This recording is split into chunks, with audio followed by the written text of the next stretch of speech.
Go find another table, Mum. This one is only for important people. The voice of my adopted daughter, Vanessa, echoed across the elegant dining room of the Grand Chandelier restaurant, one of the most exclusive spots in New York City. Laughter erupted around the table where my son-in-law Richard, my teenage grandchildren, and even my biological son Michael were sitting, all joining in as if it were the funniest joke in the world. But after decades of humiliation and scorn, I decided it was time for a lesson they would never forget.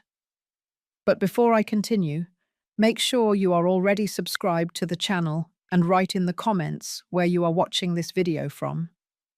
We love to know how far our stories are reaching. Go find another table, Mum. This one is only for important people. Those words cut through the elegant air of the Grand Chandelier restaurant, one of New York City's most exclusive spots, and they came from the mouth of my own adopted daughter, Vanessa. The silence that followed was swift, quickly replaced by laughter around the table where my son-in-law Richard, my teenage grandchildren Owen and Madison, and even my biological son Michael were seated, all participating as if it were the funniest joke in the world. I stood there, leaning on my cane, my face burning with humiliation as other patrons turned to stare. The crystal chandeliers cast a golden light on the white tablecloths and gleaming silverware, but I felt a coldness spread through my chest like liquid ice. My name is Eleanor. I am 67 years old, and I adopted Vanessa exactly 30 years ago, when she was just 8. 3 decades of offering love, support, and everything I had, only to be treated like an intruder in my own family. The only person who looked uncomfortable was my friend Helen, sitting at the end of the table with an expression that mixed shock and indignation. Our eyes met briefly, and in that moment, something silent passed between us. An understanding. "Vanessa, that wasn't funny," I said, keeping my voice low and dignified, despite the pain that felt like a dagger piercing my heart. "Oh, Mom, don't be so sensitive," Michael chimed in, waving dismissively. "It's just a joke. You know how Vanessa is." I knew exactly how Vanessa was. At 38, she had perfected the art of making me feel small while maintaining a facade of the dedicated daughter for the outside world. For 3 decades, I gave her the best of everything: expensive clothes, the finest education, support for every entrepreneurial venture she attempted. Meanwhile, Michael, my 45-year-old biological son, received the same love and opportunities. The difference was that Michael, even with his flaws, showed at least a basic respect. Vanessa, on the other hand, seemed to cultivate a resentment that grew with every year, as if my generosity were a personal offense against her. That night's dinner was to celebrate Vanessa's latest venture, an upscale boutique that I had helped finance with a small contribution of $250,000. I was always helping Vanessa with her projects. When Michael asked for a loan to expand his software company 2 years ago, I offered him the same amount. The difference? He had already started paying me back. The evening dragged on, with the conversation flowing around me as if I weren't even there. Vanessa boasted about her new imported clothing collection. Owen talked about his golf lessons. Richard discussed his promotion at the bank. When I tried to mention the watercolor exhibit I'd opened the previous week, a dream I pursued after retiring as a college professor, Madison interrupted me. "That's great, Grandma. Richard, tell us more about that trip to New York." Every word spoken, every look of indifference, every interruption was like a small wound. By the time dessert arrived, I had completely withdrawn, the familiar feeling of invisibility settling like a heavy cloak over my shoulders. I felt like an inconvenient relic, tolerated only because I could still be useful financially. It was then that the waiter approached with the check, placing the leather folder directly in front of me. "What is this?" I asked, confused. Vanessa's laugh sounded artificial and cruel. "Oh, didn't we mention it? You're paying tonight. After all, that's what grandmothers are for, right? Spoiling the family. Spoiling? The word came out almost strangled. I already paid $250,000 for your new store 2 weeks ago. And now you can pay for our celebratory dinner, Michael completed. It's not like you need the money, that huge house all to yourself, the comfortable retirement. My hands trembled as I opened the folder. The total blurred my vision. $4,780. They had ordered the most expensive wines, several appetizers, the most exclusive entrees. Owen had ordered 2 desserts, just because he could. I am not paying for this, I said, closing the folder. Vanessa's smile instantly disappeared. Of course you are. You always pay. It's what mothers do. The tension enveloped the table like a thick fog. Helen, my friend of decades and widow of a prominent local businessman from Chicago, watched the scene with keen eyes. Despite her 72 years, she still had an imposing presence, with her silver hair impeccably styled and her posture straight. Not this time, I replied, handing the leather folder back to the waiter. Just bring me the check for my plate and my drink, please. The waiter hesitated, looking nervously between me and Vanessa. Mum, don't be ridiculous, Vanessa hissed, her beautiful face contorted in an ugly expression. You always pay. It's what mothers do. Mothers support their children, Vanessa, but they are not obligated to finance their every whim forever, especially when they are treated with disrespect. Richard cleared his throat uncomfortably. Come on, Eleanor, it was just a joke. You don't have to make a scene. A scene? My voice came out louder than I intended. You invite me to dinner, humiliate me in front of strangers, and then expect me to pay almost $5,000 for the privilege? Michael rolled his eyes. Always the drama. That's why we prefer to go out without you. Those words hit me like a slap. It was true then. They met without me, probably laughing at my expense while enjoying the comfort provided by my money. Just a moment, please. Helen's voice cut through the silence that had settled. She stood up, picking up her handbag. Eleanor, that's enough. Let's go. I am seeing how they treat their mother, and this is unacceptable. But Helen... Vanessa immediately adopted a sweet tone. The evening has just begun. Helen looked at Vanessa coldly. I've seen enough for today. You need to learn to respect your mother. I stood up too, feeling a sudden relief at not being alone. Helen and I had been friends since college. She knew my whole life. My marriage to Charles, his premature death when Michael was only 15. My decision to adopt Vanessa a few years later to give Michael a sister and offer a home to a girl who needed one. You are going to regret this, Mum, Vanessa said, the threat barely disguised in her voice. I faced my adopted daughter, this beautiful, cruel woman who had become so different from the scared, hopeful child I brought home 3 decades ago. No, Vanessa, for the first time in a long time, I don't think I will regret it. As we left, I heard the confusion erupting behind us, the waiter insisting on payment, Vanessa demanding that he wait, Richard trying to calm the situation. I didn't look back. The night air of New York City was cool and invigorating. I took a deep breath, feeling as if I had escaped an invisible prison that had been closing in on me for years. The scent of gardenias from a nearby park mingled with the smell of recent rain, creating a sense of renewal. Are you okay? Helen asked as we settled into her luxury car. The soft leather of the seats and the silence of the vehicle formed a protective cocoon against the outside world. No, I answered honestly, but I think I will be. Helen drove in silence for a few minutes until stopping at a quiet cafe downtown. It was a cozy place, with soft yellow lights and jazz music playing softly.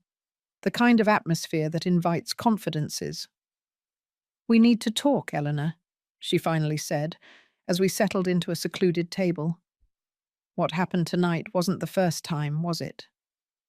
I felt tears in my eyes.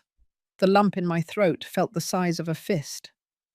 No, it's gotten worse in the last few years. Since you retired? Since you became just a bank instead of a respected professor? Helen completed, her voice hard. I nodded, feeling the truth of those words like a blow.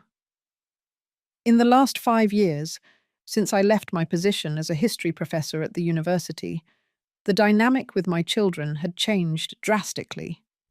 The requests for money became more frequent, the respect ever less.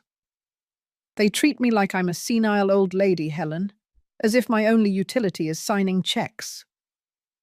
Helen covered my hand with hers. Her skin was thin as tissue paper, marked with age spots, but the touch conveyed strength. Eleanor, we've been friends for over 40 years. You were a pillar of strength when I lost my Anthony in Chicago. You helped me manage his companies when I had no idea what I was doing. I will never forget that. I smiled faintly, remembering how I spent nights studying accounting and business management to help Helen after her husband's sudden death, how we sat together until dawn, deciphering contracts and financial reports while she battled grief and insecurity. And now, she continued, her voice suddenly different, it's time for me to return the favor. I'm sick, Eleanor. The world seemed to freeze around me. The sounds of the cafe, the clinking of cups, the murmur of conversations, the soft music.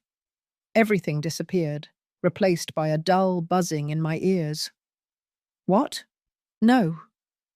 Pancreatic cancer, stage 4. I found out 3 months ago. The doctors gave me less than a year.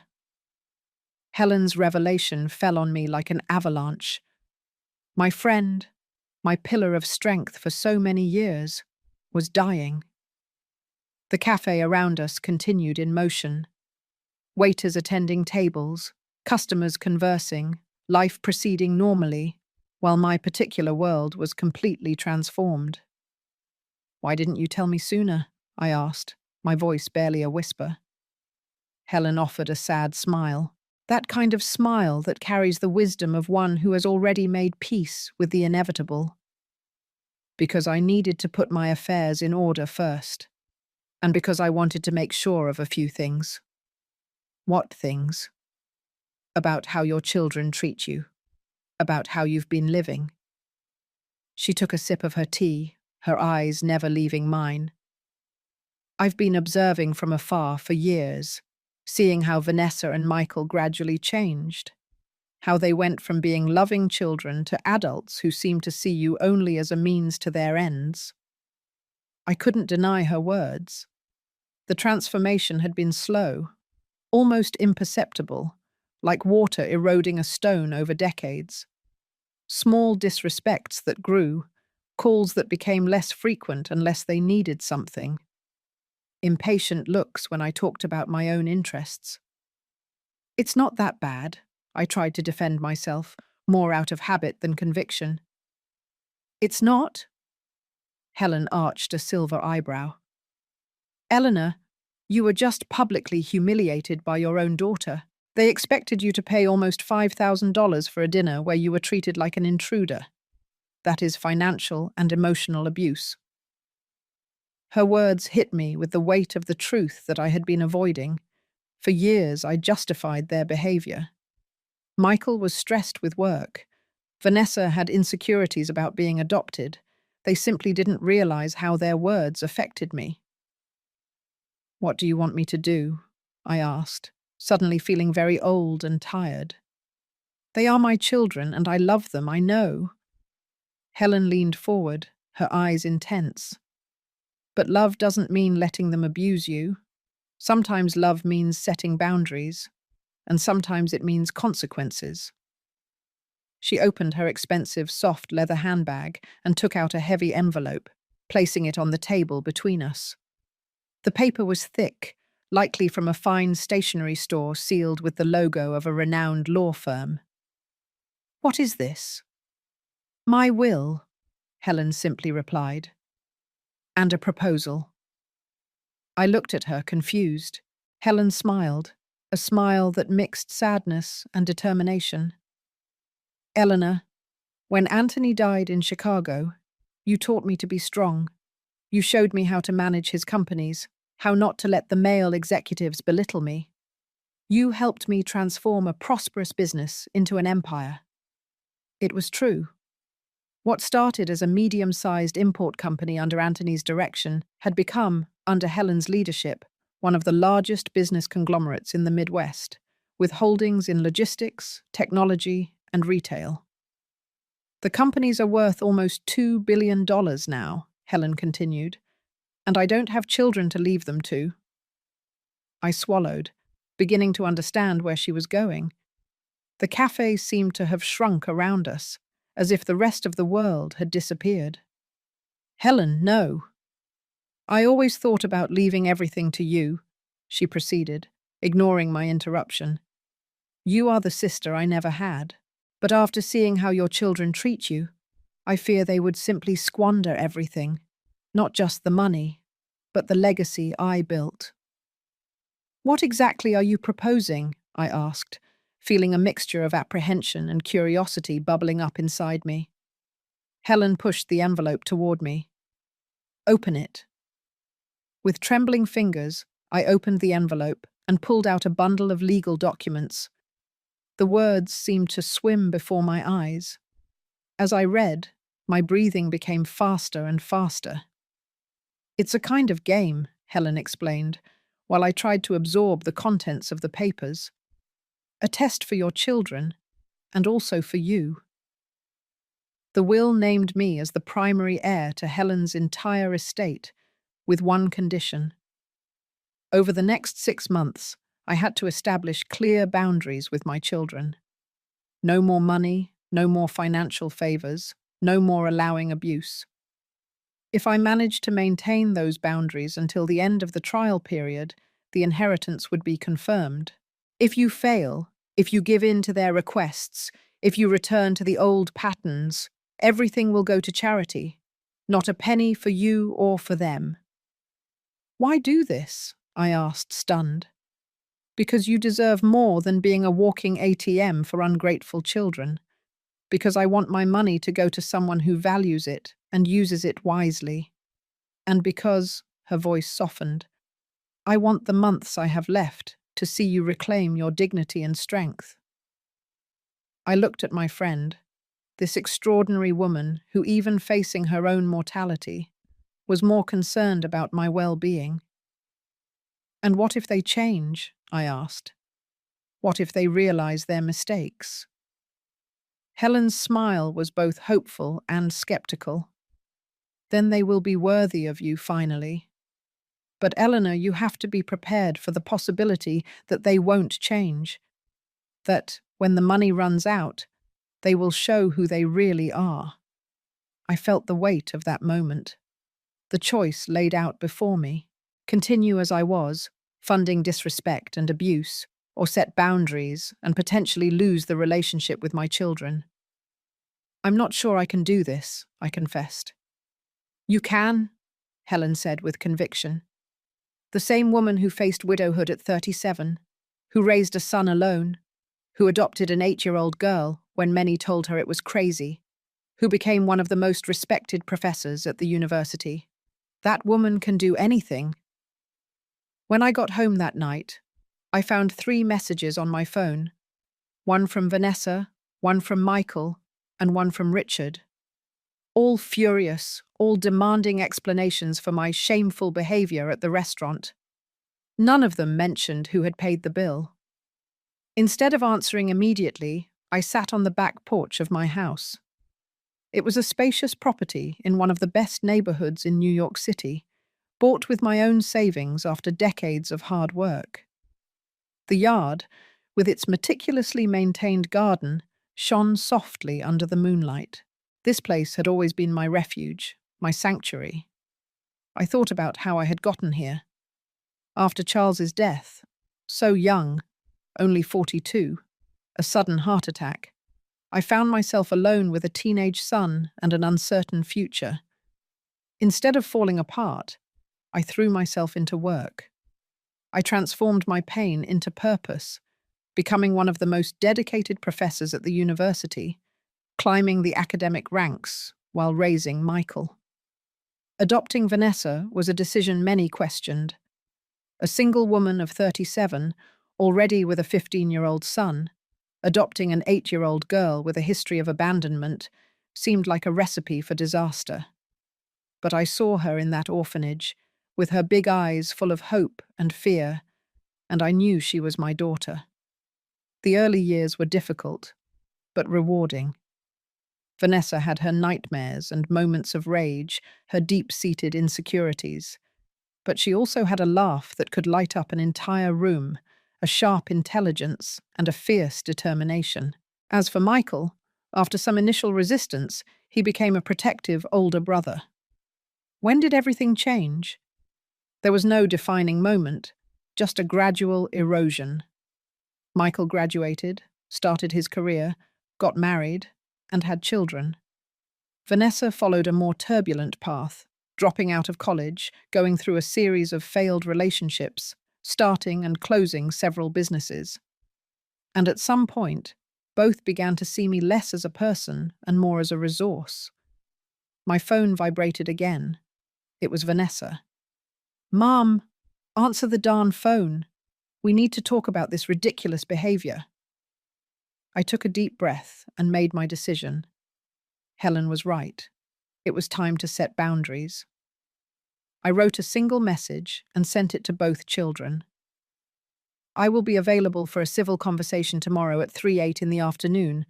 At my house, no shouting, no accusations.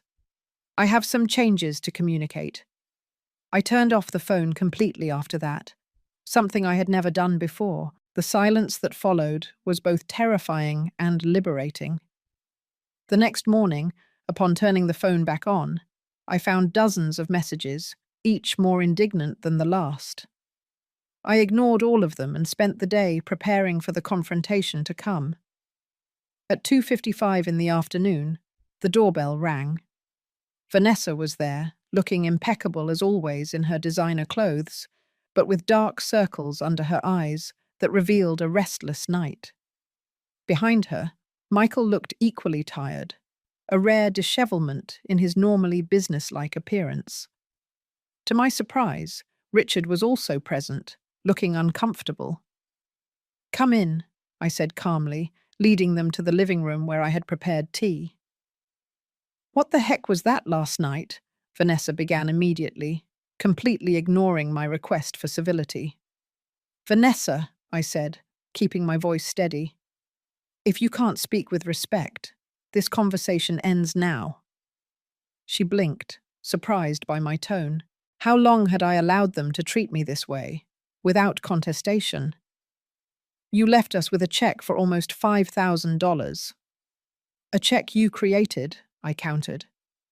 "For a dinner you invited me to, where I was humiliated, and then expected to pay for." "It was just a joke, Mum," Michael intervened, his tone conciliatory, the one he used for closing business deals. "Vanessa didn't mean that about important people." "It wasn't just last night," I continued. "It has been a pattern. You treat me like a bank, not a mother. Like a wallet, not a person." Richard cleared his throat. "Eleanor, I think you're overreacting a little." "I am not, Richard, and I didn't ask for your opinion." My direct response surprised him as much as it did me. It was as if a new Eleanor was emerging, someone I had forgotten existed. "What is going on with you?" Vanessa asked, her voice mixing irritation and a hint of genuine concern. "Is it Helen? Is she putting ideas in your head?" "Don't blame Helen for the fact that you have to pay your own bills," I replied. "And no, it's not her. It's me, finally acknowledging a truth I ignored for too long." I took a sip of tea, gathering my thoughts before continuing. The jasmine scent rose from the cup, strengthening my resolve.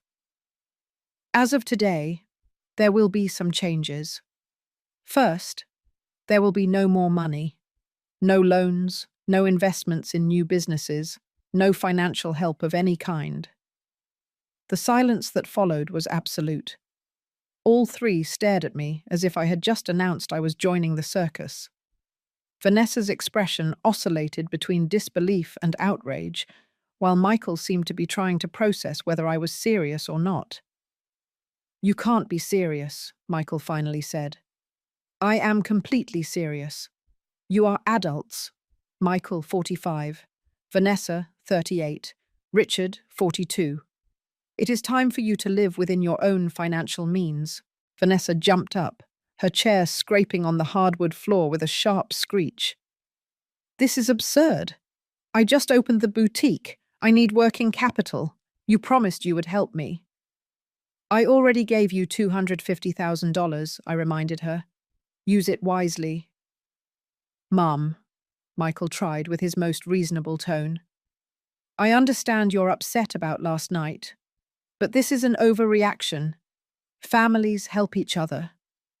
"Yes, they do," I agreed, "but not unilaterally. When was the last time one of you helped me? When was the last time you asked how I was, genuinely? When did you visit without asking for something in return?" Their faces revealed the truth. A long time ago. The silence that followed my words was dense and uncomfortable. Vanessa crossed her arms, her eyes gleaming with a mixture of rage and panic. Michael ran a hand through his greying hair at the temples, a gesture he inherited from his father. Richard simply looked lost, as if he had been dragged into a family drama he wasn't prepared for. "Is this some kind of senior moment crisis?" Vanessa finally asked, her voice cutting. "You turn 68 in 2 months and suddenly decide to cut off your own children." "I'm not cutting you off," I replied calmly. "I'm cutting off the money. There's a big difference." "To you, maybe," Vanessa retorted. "But what do I do with the boutique now? I have expenses, suppliers to pay."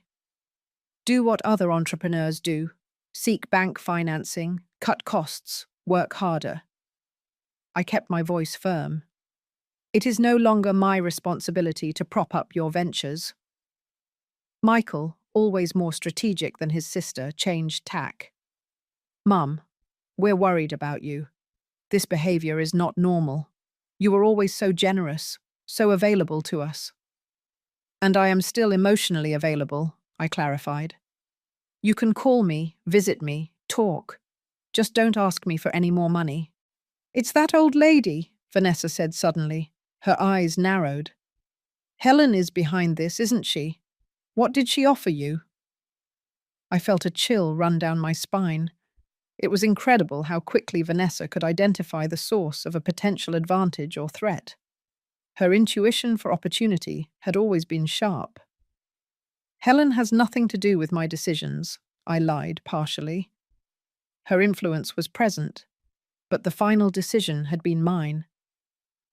"This is between us." Richard, who had remained silent, finally spoke. "Eleanor, I think what Vanessa and Michael are trying to say is that this change seems very sudden. Yesterday you were, well, yourself. Today you seem like a different person." "Maybe I always was this person, Richard," I replied, looking him in the eyes. "Maybe I just lost my way for a while, trying to buy your love." "Buy our love?" Michael seemed genuinely offended. "That is unfair, Mum." "Is it?" I leaned forward. "When was the last time one of you came to visit me without asking for something in return? When was the last time you called me just to see how I was? When did you attend one of my watercolor exhibits? When did you offer to help with something?" None of them answered. They didn't need to. We all knew the answer. "This is the deal," I continued after a few moments. "I am here as your mother. I want to have a relationship with you, with my grandchildren. but the financial tap is closed. Completely.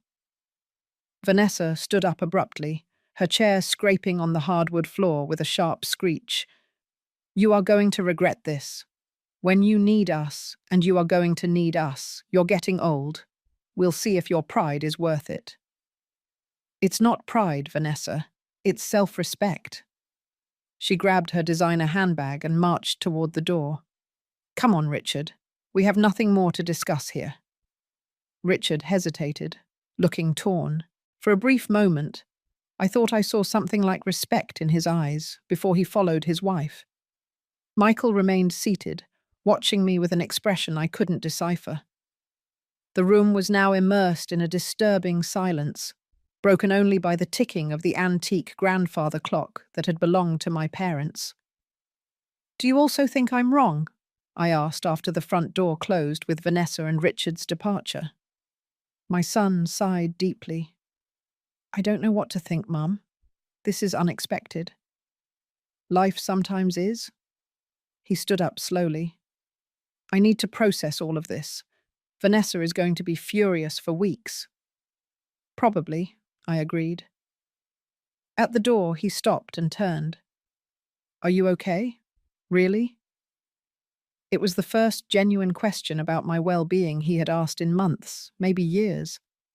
I felt a small pang of hope, fragile as a shoot in barren soil. I'm finding my way, I answered honestly. After Michael left, I sat alone in the silent living room, trembling slightly. I had done it, set clear boundaries, refused to be used again. The feeling was simultaneously terrifying and liberating. My phone rang. It was Helen. How did it go? She asked without preamble. As well as could be expected, I replied. Vanessa left furious. Michael is confused. I think I lost my children today. Oh, maybe, Helen said softly. You gave them the chance to become the people they were always meant to be. The following weeks were a strange kind of silence. No calls from Vanessa, no messages, except a brief note from Michael asking if I had come to my senses. I didn't answer. Instead, I used the time to rediscover myself. I dedicated myself more to my watercolors, visited old friends I had neglected, and joined a reading group at the local library. And I spent time with Helen, whose days were visibly numbered now. Her face had become thinner, her body more fragile, but her eyes maintained that fierce intensity. Then, at the beginning of the 4th week after our confrontation, I received an unexpected call.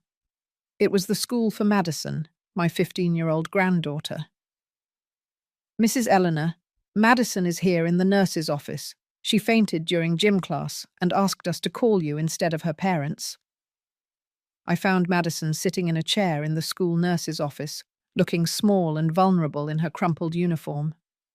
Her pale face brightened slightly when she saw me. Grandma, she said, her voice low.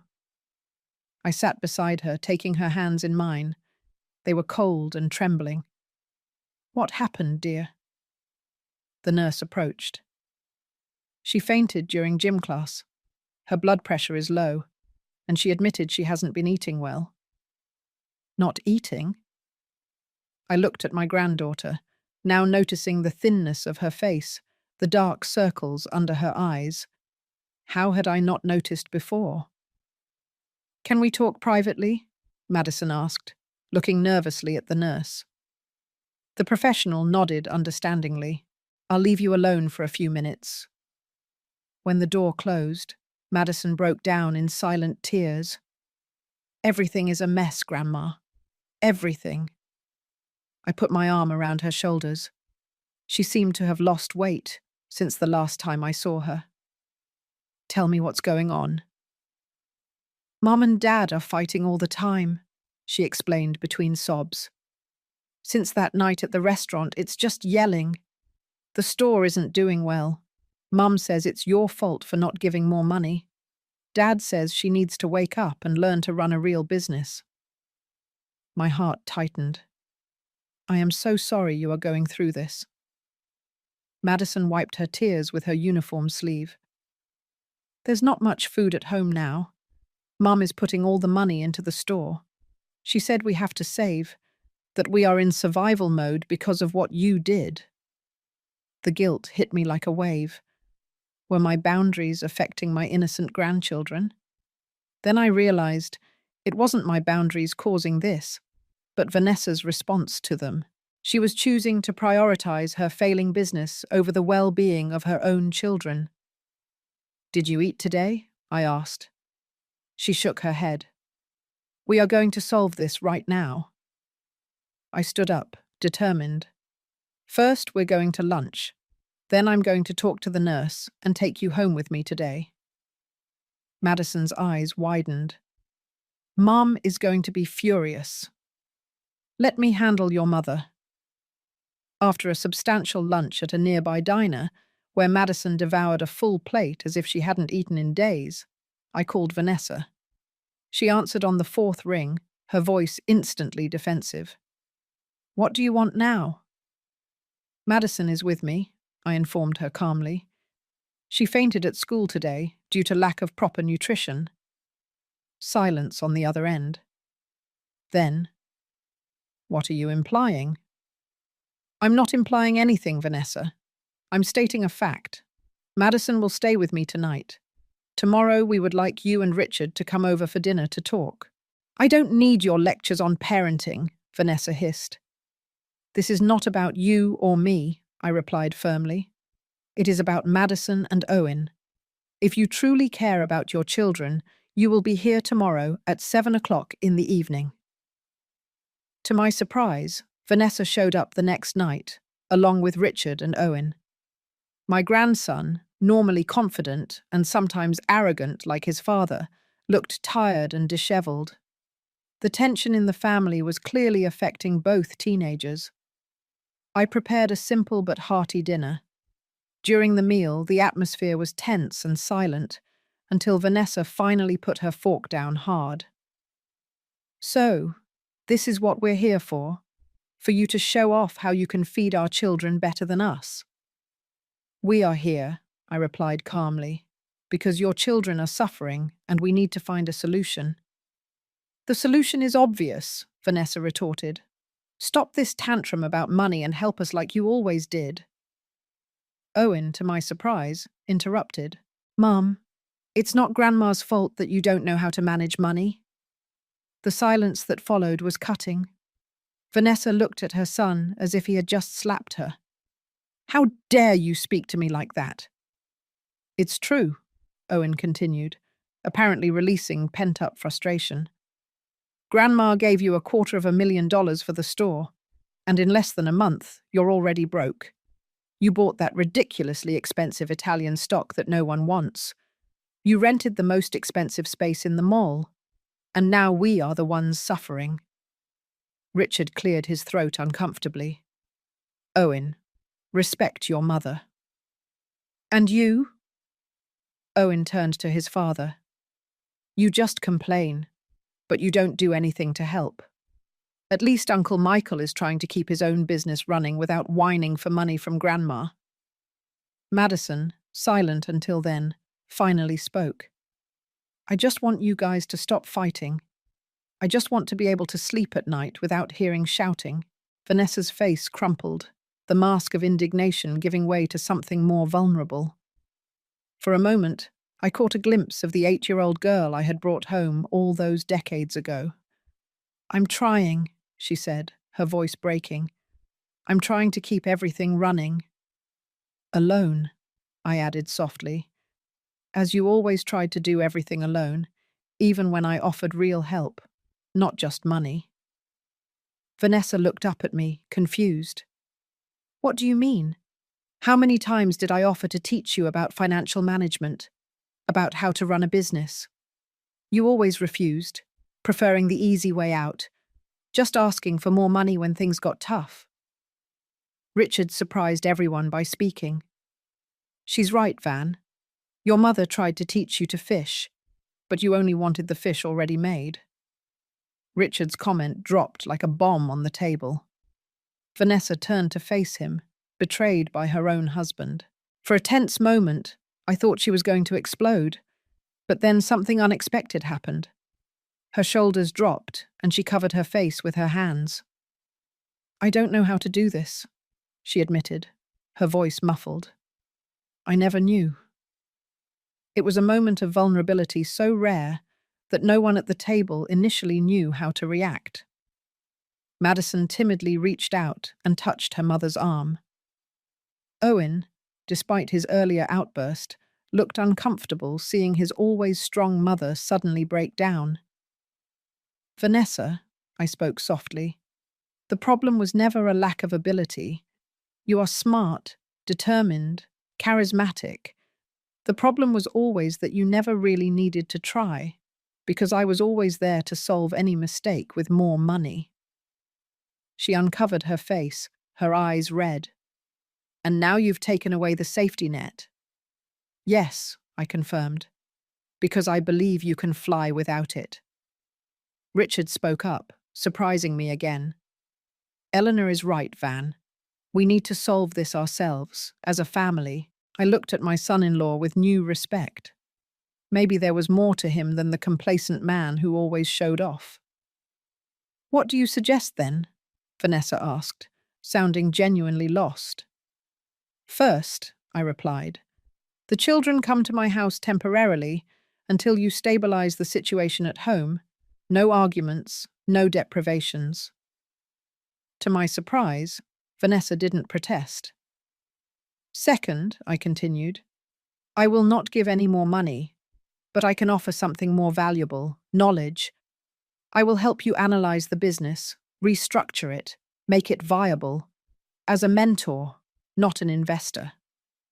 "You're not a businesswoman," Vanessa pointed out, an echo of her usual mistrust. "No," I agreed, "but I've been friends with one of the most successful businesswomen in Chicago for over 40 years. I learned a few things." The mention of Helen made Vanessa frown, but she didn't comment. "And third," I concluded, "all of us need to relearn how to be a family, not based on money or expectations, but on mutual respect and genuine love." The following days established a new routine. Owen and Madison moved into the guest rooms of my house, visibly flourishing in an environment free of tension. I began working with Vanessa on the boutique, analyzing her chaotic finances, identifying critical errors, and developing a recovery plan. To my surprise, when stripped of her defensive attitude, Vanessa proved to be an eager learner. I realized that beneath the layer of entitlement and resentment, there was an intelligent woman who had never been truly challenged to grow. "Why didn't you ever force me to learn this before?" she asked me one day, while we were reviewing the projected cash flow. "Because you were never ready to listen," I replied honestly. "And because I was too busy trying to buy your love to really help you." Vanessa paused, absorbing my words. "I always loved you," she finally said. "Even in the moments when I treated you badly." "I know," I replied, "but I don't think you ever learned to respect me." She didn't answer, but her silence was eloquent. Michael reappeared in my life 3 weeks after our initial confrontation. He came alone, without his wife, without the defensive posture he had adopted earlier. "I heard you are helping Vanessa with the boutique," he said, accepting a cup of coffee. "I'm trying," I confirmed. "And how are you?" Michael sighed deeply. "Good. To be honest, your ultimatum made me rethink some things. I realized I was on the path to becoming as dependent as Vanessa. And? And I'm focusing on making my company self-sustaining instead of counting on external capital injections." He hesitated. Then he added, "I also realized that I barely know my own mother. Who are you, besides the person who was always there to support us financially?" The question caught me off guard. "I am many things, Michael. A professor, an artist, a friend, a woman who discovered her own strength after being widowed at 37. Someone who loves history and literature and long walks at sunrise. I would like to get to know that person better, he said with a shy smile. The weeks turned into months. Helen's test, maintaining firm boundaries for 6 months, was halfway through when her health drastically worsened. She was admitted to the best hospital in New York City, an entire wing practically reserved for her comfort. I visited her daily, watching with a heavy heart as she wasted away. Her body might be failing, but her mind remained as sharp as ever. "How are things with Vanessa?" she asked on a particularly difficult afternoon, her voice barely a whisper. "Surprisingly well," I replied, holding her frail hand. "The boutique is starting to stabilize." She reduced the rent by moving to a smaller space, renegotiated with suppliers. She's learning to manage a budget. Helen smiled weakly. "And Michael?" "He is paying the loan he took from me, even though I told him it's no longer necessary. He says it's a matter of principle now." "The grandchildren?" "They are still with me, but they visit their parents regularly. The house is calmer. Richard is more present. They are slowly rebuilding." Helen squeezed my hand with the little strength she had left. "You are passing the test admirably, Eleanor." "It's no longer about the test or the money," I confessed. "It's about finally having real relationships with my children." "That was the real test," Helen whispered. "It always was." Helen passed away on a quiet Sunday morning, 3 weeks later. She left in her sleep, without pain, as she had hoped. I was by her side, having spent the night in the hospital. I held her hand until the end, silently grateful for decades of true friendship. The funeral was a grand event, as expected for one of Chicago's most influential women. Businessmen, politicians, prominent figures in society. Everyone came to pay their respects. In the midst of that crowd of power and influence, I noticed Vanessa and Michael in the back, both clearly uncomfortable, present more out of obligation than genuine respect. The reading of the will took place a week later. William Miller, Helen's longtime lawyer, conducted the meeting in his office. To general surprise, everyone was invited. Me, Vanessa, and Richard, Michael and his wife, even my teenage grandchildren. Before starting, William formally said, "Helen requested that this video be shown." Helen's image appeared on the large screen in the office.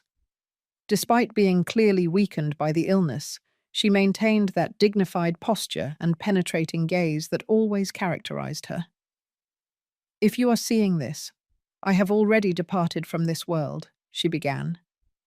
"But before revealing my final decisions, I want everyone to understand the reason for them." Helen looked directly at the camera. "I spent the last months of my life observing how the family of my dear friend Eleanor treated her. I saw people who should love and respect her, treating her like a walking ATM. I saw the humiliation at the Grand Chandelier restaurant. I heard the calls demanding money. I witnessed the disinterest in her feelings and accomplishments." Vanessa shifted uncomfortably in her chair. Michael looked at the floor. "Particularly you, Vanessa," Helen continued, as if she could see her at that moment. "The girl Eleanor took in and loved as a daughter, transformed into an adult who treats her adoptive mother with calculated cruelty. Not only do you constantly demand money, but you seem to enjoy diminishing her." Vanessa's face turned red with shame and rage. "And you, Michael, perhaps you are not so openly cruel, but your indifference and willingness to exploit your mother's generosity are equally reprehensible." After a dramatic pause, Helen smiled. "So I decided to intervene. I proposed a test to Eleanor, to establish clear boundaries with you for 6 months. If she succeeded, she would inherit my fortune. But the real test was not for her. It was for you." The silence in the room was absolute. All eyes were fixed on the screen. "Eleanor, my dear friend," Helen continued with a softer voice, You passed the test with honors. You reclaimed your dignity, your self-respect. As for the others, her gaze hardened. Well, the results speak for themselves. William turned off the video and picked up a document. The will is quite clear. The entirety of Helen Campus's estate, companies, investments, and properties, valued at approximately $2 billion, is left to Eleanor Mendoza. Vanessa gasped audibly. Michael turned pale. Is there more? William continued. Helen established separate trust funds for each family member, but with specific conditions. He turned to Vanessa. For you, Vanessa, a fund of $5 million, accessible only after 5 years of proven work at a non-profit organization of your choice, at minimum wage. No money from Eleanor can be used during this period. Vanessa rose furiously. This is ridiculous. She can't do that. She can indeed, William replied calmly. And she did. For Michael, he continued, a similar fund, but with the condition that he work 3 years as a teacher in a disadvantaged public school. Michael was speechless. But my company? As for the grandchildren, William proceeded, ignoring him, each will receive a generous educational fund, accessible directly at age 18, without parental intervention. Richard, who had remained silent, finally spoke. And me? William consulted the documents. You have the option to remain with Vanessa during her period of community service or divorce, with a compensation of $200,000. Chaos erupted in the room. Vanessa was shouting accusations, Michael arguing about the injustice. Richard seemed to be calculating his options. Only my grandchildren remained silent, perhaps secretly relieved to have their future guaranteed, regardless of their parents' choices. I stood up calmly. Enough. To my surprise, everyone quieted down. Helen left me not only her fortune, but also the power to modify these conditions. I will be using it. Vanessa immediately adopted a conciliatory tone. Mum, you know we love you. That thing at the restaurant was just a silly joke. I raised my hand, interrupting her. The conditions remain, with one alteration. If you complete your respective periods of service with sincerity and dedication, you will not only receive the trust funds, but you will also be reinstated as heirs to a portion of what now belongs to me. Everyone's eyes widened at the possibility of financial redemption. But, I continued, my voice now steel, if you choose to contest the will, if you attempt legal maneuvers, or if you continue with past behavior, even that offer will be withdrawn. 6 months later, to my surprise, both Vanessa and Michael had accepted the conditions. Vanessa was working at a non-profit for needy children, using her fashion skills to teach sewing and design to teenagers. Michael was teaching math and computer science at a public school, discovering a talent for education he never knew he possessed. Richard had opted for divorce, choosing the money over a marriage that was already deteriorated. Owen and Madison were flourishing under my partial tutelage, visiting their parents regularly and witnessing their transformations. On my 70th birthday, I received an unexpected gift. A photo album put together by Vanessa, documenting her work with the children. On the last page, a simple note. Thank you for forcing me to discover the person I can be instead of the one I became. The lesson was hard, but necessary. I am starting to understand the value of what you and Helen did. With love and a newfound respect, Vanessa. Looking out the window at the sunset over my garden, I silently raised a glass in honor of my late friend. Well played, Helen, I whispered. Well played. Perhaps, I thought, as I closed Vanessa's album, the true revenge was not destruction, but transformation. Helen had understood that perfectly. by using her fortune not only as a reward, but as a tool for change. She had given all of us a second chance, not to pretend the past didn't happen, but to build a better future from its harsh lessons. Sometimes, the truest love is not in giving everything someone asks for, but in having the courage to say no when necessary. It took almost losing everything and gaining $2 billion for me to learn that lesson. But in the end, I won something much more valuable, a family that was finally learning the meaning of respect and true love.